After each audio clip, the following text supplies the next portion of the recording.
Hello and welcome to Deep Dive on NewsX World. I'm Thomas Porteous, and today we focus on one man at the centre of Bangladesh's political earthquake, Tarique Rahman, now widely seen as the probable Prime Minister after a sweeping electoral victory by the Bangladesh National Party, otherwise known as the BNP.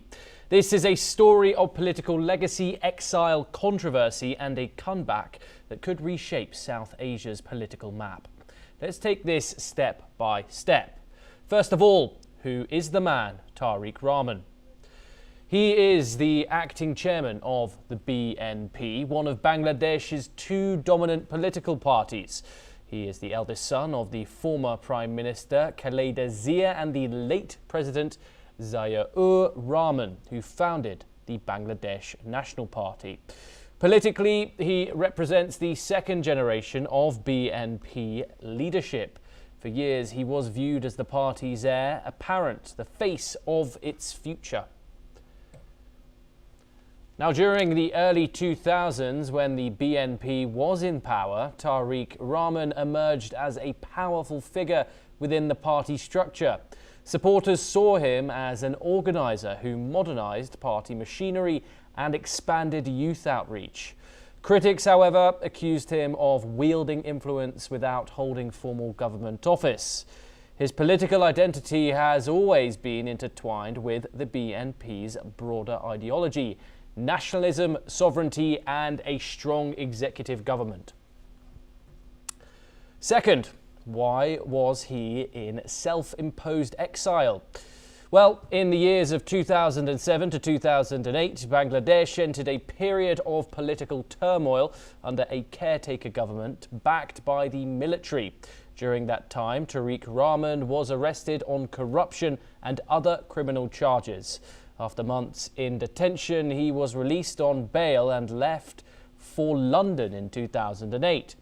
Officially, he said he was seeking medical treatment, but his stay abroad quickly turned into a long-term exile. Over the years, Bangladeshi courts handed down multiple convictions against him in absentia, including sentences related to corruption and a 2004 grenade attack case.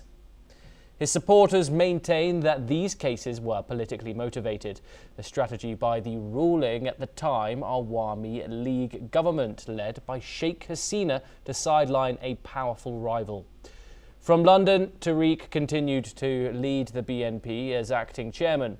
He directed party strategy remotely, addressed supporters via video link, and remained the symbolic core of BNP resistance politics.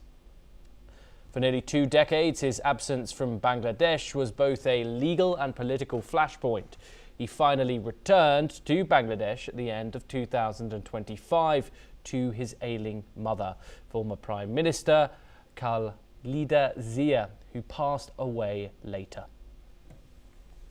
Third of all, the details of the 2026 Bangladesh election. The 2026 Bangladeshi election marked a turning point. The BNP-led alliance secured a landslide, winning 212 seats in parliament. In comparison, the Islamist-led Jamaat-e-Islami alliance won 77 seats. The results gave the BNP more than 2/3 of the House, a crucial threshold that enables constitutional changes. Voter turnout stood at 59%, a significant participation rate given the years of political polarization. Alongside the parliamentary election, voters also participated in a referendum on a sweeping democratic charter. That charter was approved by 60% of voters.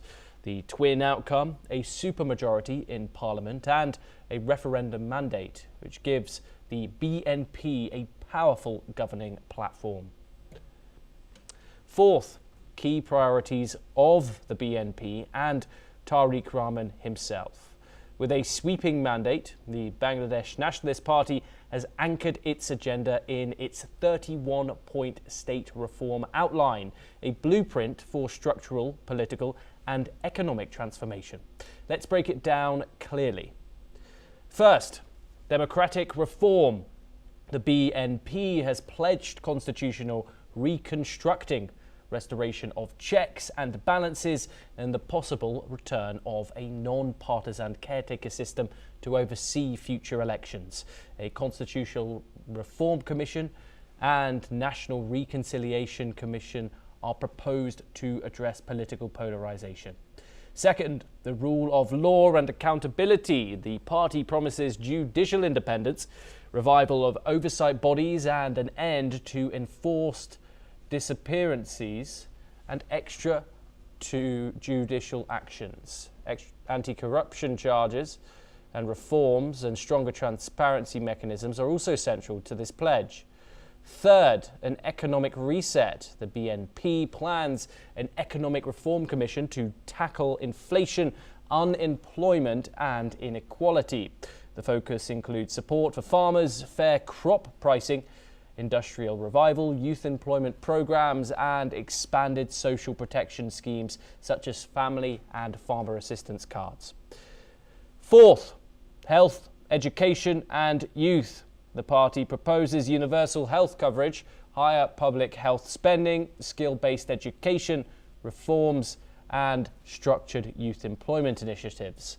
And finally, sovereignty and foreign policy balance. The BNP emphasises protecting national interests while maintaining balanced relations with regional and global powers. So where does this leave Tarique Rahman? After years in London, he now stands on the verge of leading the country his family helped shape. His journey from political heir to detainee to exile to probable prime minister is one of the most dramatic arcs in South Asian politics. But the road ahead will not be simple. Legal questions, economic pressures and the challenge of governing with a supermajority all lie ahead. What is clear is this: the 2026 election has redefined Bangladesh's political landscape. But whether Tarique Rahman can lead a country still healing from years of protests and violence and deliver stability and unity remains to be seen. Joining us to discuss the 2026 Bangladesh election and its outcomes is Prashanta Kumar Shil, a political commentator. He joins us live from Dhaka in Bangladesh. Thank you so much for joining us. It's a pleasure to talk to you on this topic, of course. Let's get straight into this. The Awami League, Sheikh Hasina's party, and the Bangladesh National Party are the two biggest parties of Bangladesh. With the ban on the Awami League, many stated BNP's win was obvious. Do you think that the Bangladesh National Party win was driven mainly by electoral circumstances, or does it signal a deeper mandate grounded in the public's lived experience and connection with the nation's plight? Yes, it's very correct from the sense. You know that in Bangladesh history, there is two parties very bigger. One is Awami League and another is BNP. And this is a very root based after the 1971. You see that. But you that see that the voter also the swing who are the support in Bangladesh Awami League, they can definitely swing to the present election from BNP. That's why the BNP seat you can just unamazing, almost 212 their seat and their allies, and it's a very landslide victory for that. And this is a very major concern. The people just you know that there's a 15-year rules from Sheikh Hasina, and he is now exile in India. So there is some people have just hungry to see that actually the rule of the another party, especially the more like a liberal democratic party. And BNP is the know the way BNP is the very good choice for the people and the voter of our country. And I think if the Awami League is here from this election, it must be demanding win for the in the BNP, because people want to change in Bangladesh history. No parties can, if the democratical system and and targeting system is a Yes. reflection. So BNP is for major in that sense. Yes, and Prashanta, Bangladesh's most recent political upheaval stemmed from mass protests, particularly among Gen Z and youth groups demanding accountability and systemic reform. Of course, it led to the death of over 1,000 individuals. How do you assess Tarique Rahman and the BNP's capacity to address the underlying grievances of younger generations, including economic opportunity, the political inclusion, and protection of rights? Yes, already BMP has a very smart, that manifesto for their election. They have declared there is some several part for the Gen Zs, and already you have a movement from the Gen Z movement. You know that there is a very revelation from 2024 5th August. So that is happening, and also you have been targeting the Gen Z people and especially the youth group. That is some employment is very good concerning issues for that, because there is an unemployment rate is very high in our country. So this is the very first choice.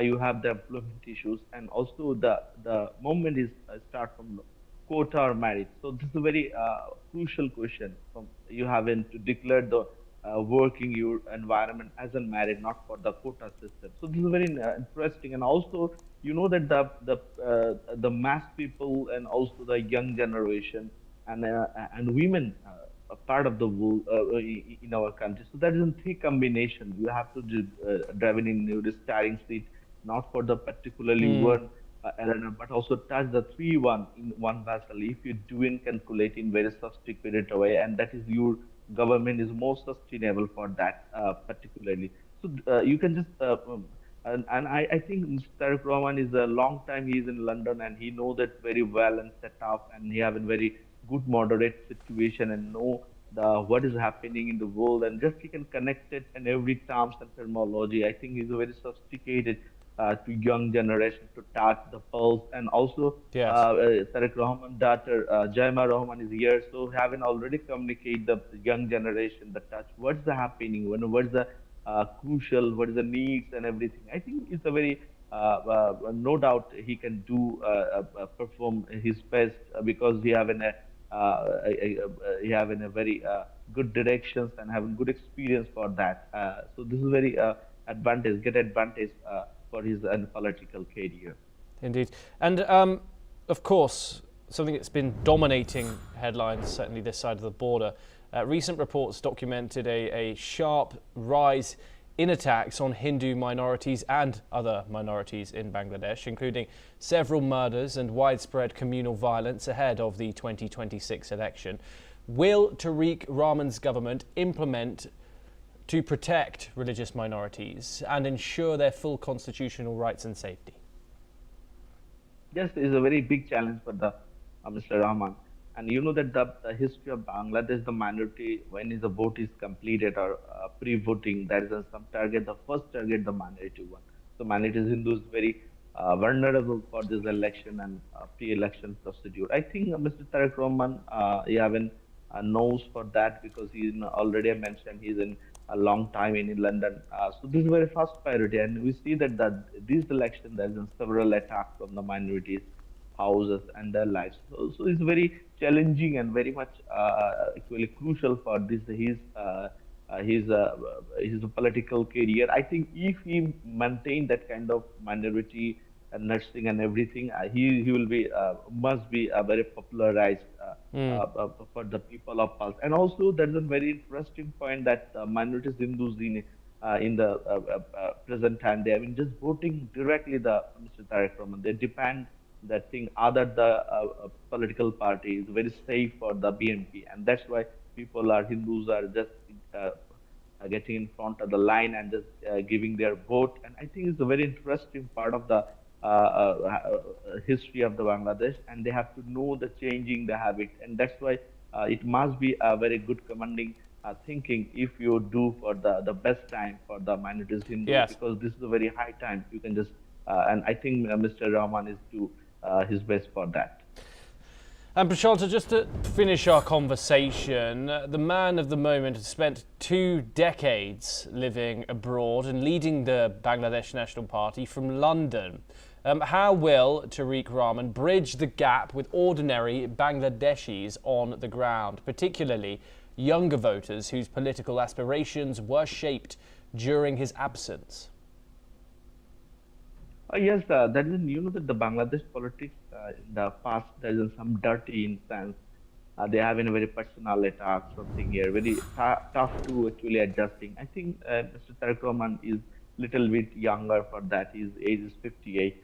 So, and he have a very false connection, hierarchy connection, because people are very used to see that there is a Mr. Jir Rahman, the late his father, Jir Rahman, and also the Begum Khaleda Zia. She is also late, and there is a two dynamic leader here in touch in the people, and he is a second generation from Mr. Tariq Rahman. I think he knows the past because he is a grown up the political family, and he is a know. He knows very well how to be managed. His father managed, his mother how to be managed, and I think he's a very that kind of knowledge adoption because he is in just in touch a family background, and he know ins and outs what is happening to do. And if you tell me that the young generation, I already mentioned his daughter Jaima Rahman is just when he moved and everything with his daughter from Jaima Rahman. So she also targeted, communicated with the mass voter, talking about the interest, what is happening, what is the gapping between them. I think it's a for his from comeback situation, he can know everything and just he can just getting the pulse of the people because there's a long gap between Bangladesh and he is coming from London. And I think it's a very possible because he are already grooming and he knows is a political family and just is a very bridging is not very quite impossible for him because there is an all of the well set up and well charmed and his daughter is now is very matured and his Yes. And his wife is here. So all of that is calculated thing. I think is a very good for his future Bangladesh, and Bangladesh can hope a next very fantastic actually situation waiting for that. I think it's a very tragic moment for Bangladesh and also the negotiating period of the South Asian context is the very no doubt is the prince crowns on crown prince for that the situation. I think is a dynamic leader instance. So what is happening? So we are just waiting to see, and Bangladeshi people to waiting after his own oath. Yes. And no doubt he is a very mandatable prime minister for our next. Yes. Prashanta Kumar cabinet. Shil, thank you so much for joining us and taking the time here on Deep Dive here on News X World. It's a pleasure to talk to you on the broadcast. And that wraps up this edition of Deep Dive. Stay tuned on News X World for more news and international updates.